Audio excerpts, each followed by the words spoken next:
Ao vencer Hetsukayo, Baki se sagrou como o primeiro finalista do torneio máximo. Nesse combate, o seu sangue Rama despertou, uma aura assassina emanou de si, mas enquanto todos temiam o garoto, Yujiro Rama o encontrou e disse que ele não tinha jeito, pois mesmo naquele estado de frenesi, Baki Rama não quis matar Hetsukayo. Mas se o primeiro desafiante ao título de campeão já estava formado, eles ainda precisavam continuar para decidir o outro finalista. Então a segunda partida era chamada, a torcida se animava e Jack Hammer era o primeiro. Com uma presença assustadora, as luzes clareavam aquela calamidade. E a cena cortava para os óculos de Gouki Shibukawa quebrando. Era como se o destino desse ali o primeiro alerta. Em seguida, o segundo alerta já chegava, pois o dedo sangrava. O mestre olhava atento e nessa hora, um flashback começava a ser mostrado, onde se era dito: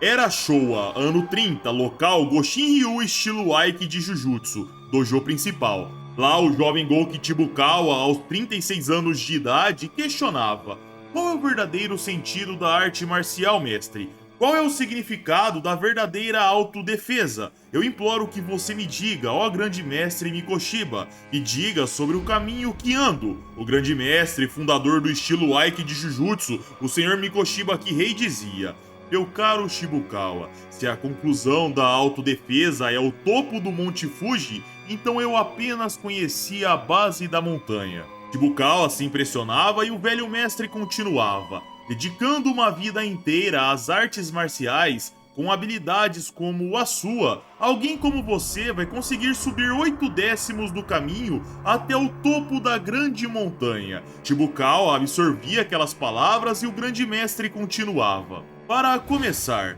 evitar facadas, nós fazemos assim. Para lidar com os chutes, nós fazemos desse jeito. Entende? No fundo, o lugar que você está apenas é limitado por técnicas insignificantes. Se alguém tem a autodefesa verdadeira, então isso significa que essa pessoa não teria necessidade de técnicas. Shibukawa absorvia aquelas palavras chocado, pois ele ouvira aquilo de alguém que dedicou a vida inteira ao mundo marcial. E o velho mestre continuava: se alguém completou a verdadeira autodefesa, meu caro Shibukawa, esse alguém sequer pode encontrar o perigo, sem ao menos perceber o perigo eminente à sua frente. A cena voltava para o presente, onde Shibukawa se lembrava daquelas palavras. Ele olhava para seu dedo cortado pelo vidro, mas ele o lambia, se levantava e via duas pessoas à sua frente. Era Motobi e Hanada, que pediam para acompanhar o mestre. Gouki Shibukawa sorria, dizia que era grato, só que nessa hora, o terceiro aviso chegava. Shibukawa caía. Hanada e Motobi olhavam confusos, perguntavam se estava tudo bem, e o mestre se levantava limpando a poeira e dizendo: ah, nossa, que embaraçoso! Alguém prestes a lutar escorregando dessa forma. Motobi falava: grande Shibukawa, pelo menos eu posso dizer agora que você nos mostrou algo único. Mesmo que procurássemos por todo canto, nunca encontraríamos Shibukawa caindo. Hanada os chamava, pois já estava na hora, e o apresentador começava a dizer: para obter a vitória. Só que nessa hora, ao escutar aquelas meras palavras, o quarto aviso do destino chegava. O corpo de Shibukawa ia para trás do nada. O grande mestre tomava um susto e se lembrava das palavras do antigo mestre: se alguém completou a verdadeira autodefesa, meu caro Shibukawa, esse alguém sequer pode encontrar o perigo sem ao menos perceber o perigo eminente à sua frente. Shibukawa prontamente se levantava, tentava pisar e novamente o próximo aviso chegava. Seu corpo se recusava e as palavras do mestre continuavam ecoando na sua mente. Ele, alguém que buscou o verdadeiro sentido da autodefesa, está percebendo o perigo eminente à frente? O corpo de Shibukawa caía outra vez e os dois que acompanhavam o mestre se mostravam confusos. O que estava acontecendo ali? Shibukawa sorria e falava: mostrei algo difícil de olhar, né, rapazes? Por favor, não se preocupe comigo e vão na frente. Nessa hora, Shibukawa pensava: numa hora como essa, eu dominei a autodefesa? Ah, isso prova que sim, para trazer à tona esse comportamento só pode ser isso. O grande mestre via uma porta psicológica à sua frente e continuava divagando. Se eu fosse um monge ou algo do tipo, eu seria capaz de me virar e simplesmente ir embora, aceitando a verdadeira autodefesa. Mas ser um artista marcial também significa passar por partes difíceis como essa. O mestre conseguia atravessar aquela porta psicológica, impedindo ele de seguir caminho, e o apresentador começava a dizer: e no canto do dragão azul, Gouki Shibukawa faz sua aparição, atravessando uma montanha de mortos. Dois monstros se enfrentarão agora, na segunda rodada das semifinais. As medidas eram mostradas. Gouki Shibukawa, 1,55 m, 47 kg. Jack Hammer, 1,93 m, 116 kg. O apresentador falava: de um lado, o mestre que usa a lógica do velho Budou, levado aos limites do combate real, Gouki Shibukawa. Do outro, o homem que não tem amanhã. Ele usa toda a periculosidade do ser humano para ir ao seu limite. Esse é Jack Hammer. O que acontecerá aqui, senhoras e senhores? Estão sentindo que tem algo na luta desses dois? Um nervosismo desagradável toma conta de todos vocês nesse momento. Na arena, o juiz mandava ambos tomarem suas posições e nos era mostrado Jack mal conseguindo segurar o ânimo para a luta começar de uma vez. Nos era mostrado um fio amarrado na sua presa. Ele aproximava o dedo e cortava. Em seguida, engolia. Nos era mostrado na sua garganta existia sacos plásticos que começavam a descer para o seu estômago. E ao chegar, o ácido gástrico já começava a fazer efeito e digerir a substância ingerida. E quando era rasgada, revelava ser uma toxina que se espalhava por todo o estômago. O coração começava a bombear mais forte e a substância já se espalhava por todo o organismo. A pupila normal de Jack se dilatava, suas veias saltavam, sua musculatura, que já era grande, de repente se expandia ainda mais, e Jack se aproximava da mureta. As pessoas corriam e ele puxava um coco. Ele posicionava, abria sua boca, e nessa hora nos era mostrado o apresentador e Shibukawa confusos, e Jack mordia 1, 2, 3, 4 vezes. A água de coco descia por sua mão e Jack cuspia os pedaços que ele havia arrancado. Chocado, o apresentador falava: ele preencheu o coco denso de buracos.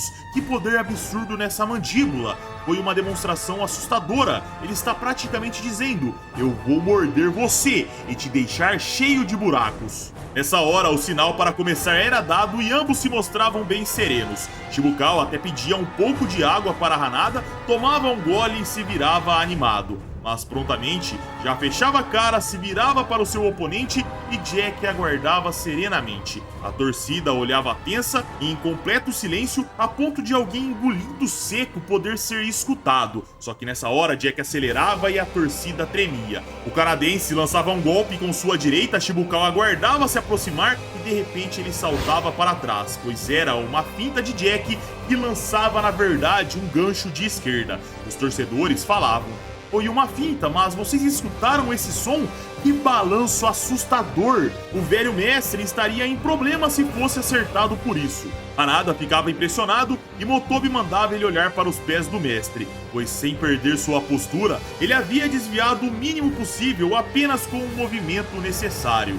Logo Motobi concluía: ele não é humano, nenhum deles é. Shibukawa olhava serenamente, começava a puxar ar pelas narinas, posicionava sua perna e pensava: tu mesmo, venha, só mais um passo. Motobi percebia nessa hora, olhava para a mão de Hanada e concluía questionando: é isso mesmo que ele vai fazer? Jack dava um passo para trás, Shibukawa inflava as bochechas, expandia seus pulmões e assoprava um jato de água que pegava abaixo da cavidade do olho direito de seu oponente. Shibukawa sorria, via Jack recuando e Hanada achava que o mestre havia cegado seu oponente. Mas Motobi explicava: não foi algo tão fraco assim.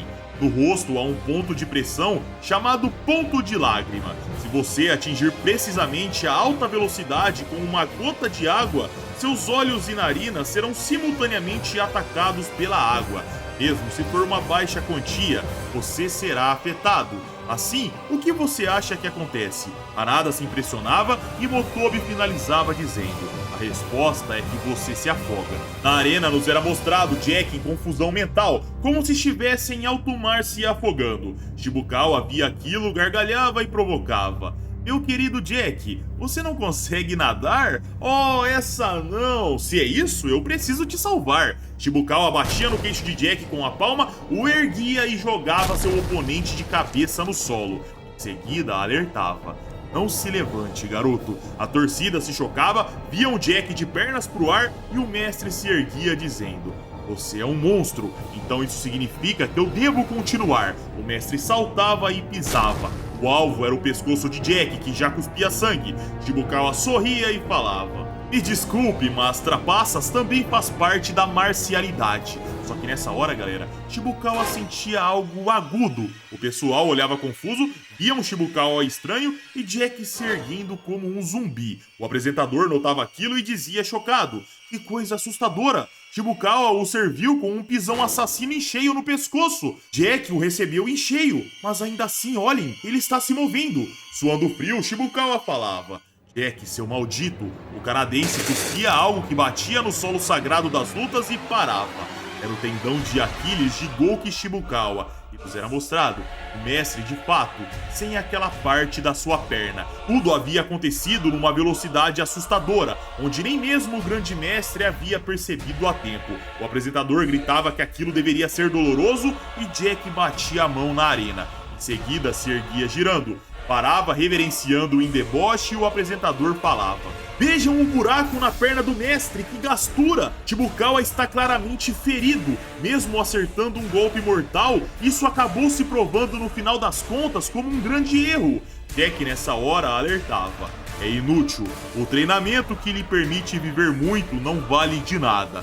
O apresentador ouvia aquilo e falava: é sarcástico, é rústico, que homem terrível. Jack avançava com um cruzado veloz, mas Shibukawa desviava a tempo. Porém Jack já acelerava com um direto que, ao tocar a pele do mestre, já fazia Motobi e a torcida imaginar o que poderia acontecer ali. Mas numa velocidade de reação assustadora, Shibukawa desviava, fazendo apenas o toque daquele punho pegar no curativo e reviver o dano de combates anteriores. Jack encarava e o apresentador falava: o assustador Jack joga fora a fita que saiu da bochecha do mestre. Shibukawa começa a se distanciar, mas não há ninguém para parar essa luta. Luta essa que me faz querer cobrir os olhos. Nem mesmo o nosso anfitrião, Mitsunari Tokugawa, pode parar essa partida. Isso só irá acabar quando um deles não poder se mover. Nos era mostrado Shibukawa com dificuldades de pisar no chão com o pé do tendão destruído e Jack já avançava. O mestre sorria, começava a suar frio, até que chamava sua mãe em tom de brincadeira. E ao ver aquele monstro se aproximar, Jack chegava e batia com os dois punhos. Shibukawa se abaixava a tempo, Jack sorria e o mestre percebia a tempo, uma joelhada chegando rapidamente. Shibukawa recuava a tempo, mas ao pisar com a perna sem o tendão, ele caía. A sombra de Jack cobria o corpo do mestre e a torcida se preocupava, pois uma boca gigante se abria à frente e mordia.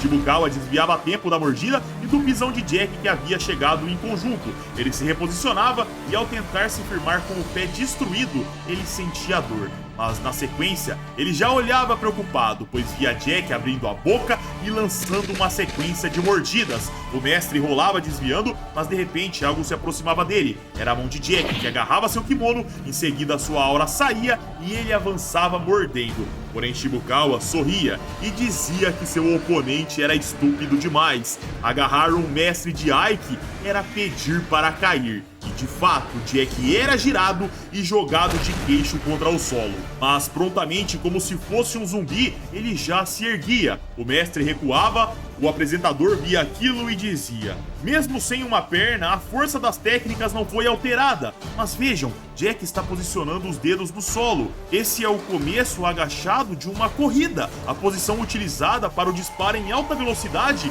das corridas em curta distância. Gouki Shibukawa olhava para aquilo suando frio, Motobi fechava os olhos preocupado e Jack disparava. Num piscar de olhos ele já chegava num double leg.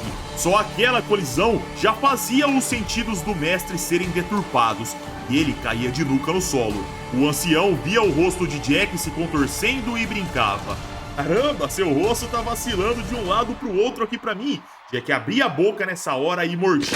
O alvo era o braço de Shibukawa. O apresentador via aquilo e falava: as presas de Jack finalmente capturam o mestre que se esquivava. Jack sorria e mordia ainda mais forte. Shibukawa sentia dor, mas girava seu oponente na mesma hora. Jack perdia a mordida e batia de nuca outra vez contra o solo. Só que de novo, como um monstro imparável, ele já começava a se erguer enquanto o apresentador dizia: ele é um mestre por completo. Shibukawa tinha uma forma de lidar com as mordidas. Nos era mostrado o braço de Shibukawa sangrando e ele dizia com todo o seu ímpeto: venha de uma vez, garoto. Em seguida, ele pensava que queria ir embora e nos era mostrado Jack erguido na sua frente, completamente inabalável. Otobi olhava preocupado e Jack avançava com um chute baixo, mas quando o golpe chegava, o mestre o girava e usava a própria força de Jack, fazendo ele bater de cara no chão. Prontamente, o canadense se levantava para agarrar, mas Shibukawa o fazia voar outra vez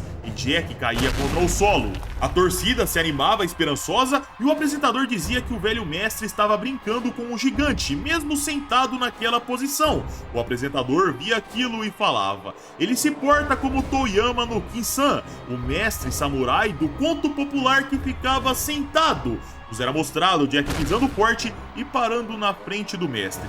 Ele aproximava sua mão com uma presença assustadora, porém ia de forma extremamente lenta, praticamente em slow motion, sem pressão alguma. Shibukawa percebia aquele movimento, olhava preocupado e parava a mão de seu oponente, pois aquilo seria perigoso, mas ao parar, ele tomava outra mordida que travava o mestre no lugar. Em seguida, o punho de aço de Jack avançava e explodia no queixo do velho. Os olhos do mestre se erguiam e a pele ficava para baixo. Em seguida, o seu queixo explodia para cima naquele golpe limpíssimo.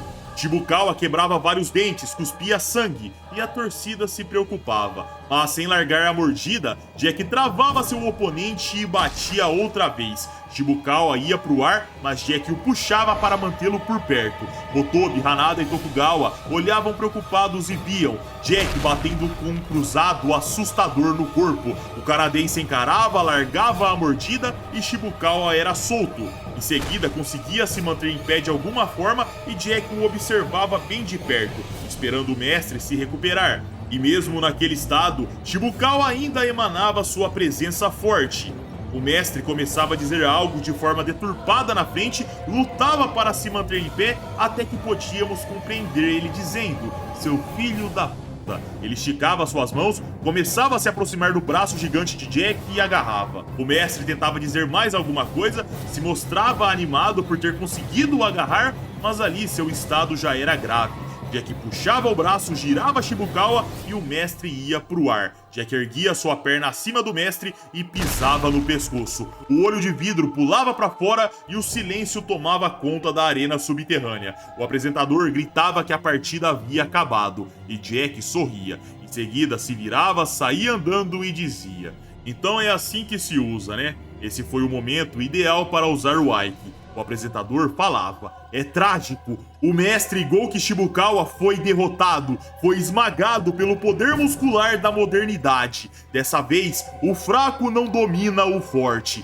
A realidade em que o forte se separa do fraco se faz presente aqui essa noite. Então sejam rápidos e chamem um médico imediatamente. Shibukawa ouvia aquilo e falava: eles não entendem. Nos era mostrado Jack andando pelo corredor, exalando calor, e enquanto andava olhando para baixo, ele percebia alguém parando na sua frente. Era o Super Dr. Kurei Hashinogi, que encarava Jack e quebrava o silêncio dizendo: esteroides anabolizantes. Jack sorria e o doutor continuava: anabolizantes de uma pureza extremamente elevada. Jack questionava: está aqui para me dizer que sou um homem covarde? Alguém reprovável por usar drogas em suas partidas de lutas sagradas? Kureha falava: Jack, se retire das sinais. Jack abria um sorriso e Kureha avançava com um tapa, mas Jack bloqueava facilmente e dizia: você deve estar pensando que os efeitos das drogas já passou. Logo, acredita que pode me derrotar, correto? Kureha se chocava, começava a tremer e Jack empurrava sua mão enquanto dizia: você acha que usando suas duas mãos você não vai perder para o eu natural? Ele fazia Kureha se agachar, um homem que podia levantar 1 tonelada no agachamento. Kureha caía de joelhos e Jack ia se abaixando. Ele colocava Kureha de costas, levava sua mão até o pescoço do doutor e pressionava. Jack encarava e Kureha começava a se debater enquanto sufocava, mas o canadense largava, saía andando e o doutor insistia dizendo: Jack, presta atenção, eu não tô falando isso pelo papinho ético de drogas não serem justas, eu quero que você não participe das finais por outra razão. O canadense ignorava e Kureha continuava: Jack, você vai morrer na próxima partida. Eu tô falando sério. Seu corpo tá à beira do colapso, mas eu posso te salvar agora se você parar. Jack não respondia nada e o doutor insistia: Jack, tá me escutando? O canadense continuava ignorando aquelas palavras e a cena cortava para momentos depois, na ala médica, onde Gouki Shibukawa era tratado e falava: eu percebi no primeiro momento em que comecei a lutar com ele. Jack Hammer não é só força bruta. Força, técnicas, músculos, velocidade. Ele não se limita apenas a isso. Ele é diferente, completamente diferente de nós.